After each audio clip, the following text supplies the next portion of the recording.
Assalamualaikum warahmatullahi wabarakatuh. Perkenalkan, nama saya Siti Mutia dengan NIM 231011622040 dari Program Studi Pendidikan Bahasa dan Sastra Indonesia kelas A2. Di sini saya akan memaparkan sedikit materi peta konsep fonologi. Berikut saya tampilkan peta konsepnya. Yang pertama ada pengertian fonologi.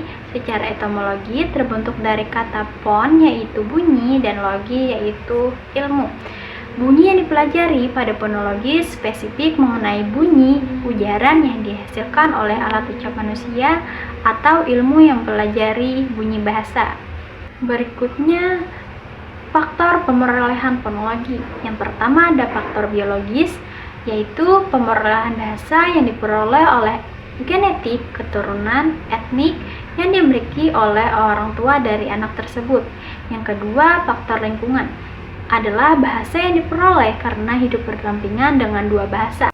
Yang ketiga, faktor inteligensi, yaitu anak yang punya kemampuan inteligensi yang baik apabila orang tua anak aktif dalam berinteraksi sehingga anak akan terlatih menirukan apa yang ia dengar.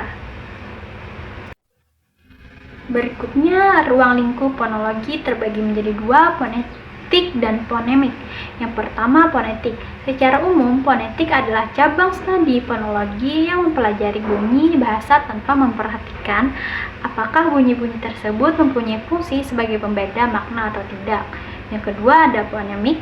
Fonemik adalah cabang studi fonologi yang mempelajari bunyi bahasa dengan memperhatikan fungsi bunyi tersebut sebagai pembeda makna.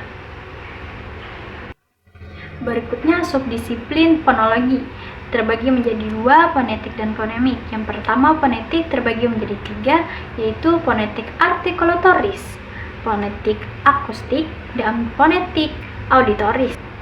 Yang pertama, fonetik artikulatoris, yaitu fonetik yang mengkaji proses alat ucap manusia, yaitu mulut, yang dapat menghasilkan bunyi bahasa. Yang kedua, fonetik akustik, yaitu fonetik yang mengkaji gelombang atau getaran suara yang dihasilkan oleh alat ucap manusia. Yang ketiga, fonetik auditoris, fonetik yang mengkaji mekanisme penerimaan bunyi bahasa oleh indera pendengar, yaitu telinga. Yang kedua, fonemik terbagi menjadi 6. Yang pertama, identifikasi fonem. Yang kedua, alofom. Yang ketiga, klasifikasi fonem. Keempat, khazanah fonem. Kelima, perubahan fonem. Dan yang keenam, fonem dan grafem yang akan dijelaskan oleh kelompok berikutnya. Yang terakhir, keterkaitan fonologi dengan subdisiplin keilmuan lainnya. Yang pertama, fonologi dengan sosiolinguistik. Fonologi memiliki hubungan dengan sosiolinguistik melalui studi, kasus, dan analisis lingkungan sosial yang mempengaruhi penggunaan bahasa, termasuk penggunaan kata yang berbeda dalam situasi yang berbeda. Yang kedua, fonologi dan morfologi. Keterkaitan fonologi dan morfologi terjadi ketika fonologi mempengaruhi perubahan bunyi dalam kata-kata sebagai hasil dari afiksasi atau pengaruh morfologi lainnya. Yang ketiga, fonologi dan psikolinguistik terkait melalui studi kasus, analisis, proses pemahaman, dan penggunaan bahasa dalam otak. Fonologi memfokuskan pembahasannya pada bunyi ucapan, maka psikolinguistik dipelajari bagaimana otak memproses dan memahami bahasa atau kata dari pengucapan atau bunyi yang dihasilkan oleh mulut. Yang keempat, fonologi dengan sintaksis. Sintaksis adalah studi tentang struktur dan susunan frasa dan kalimat dalam bahasa.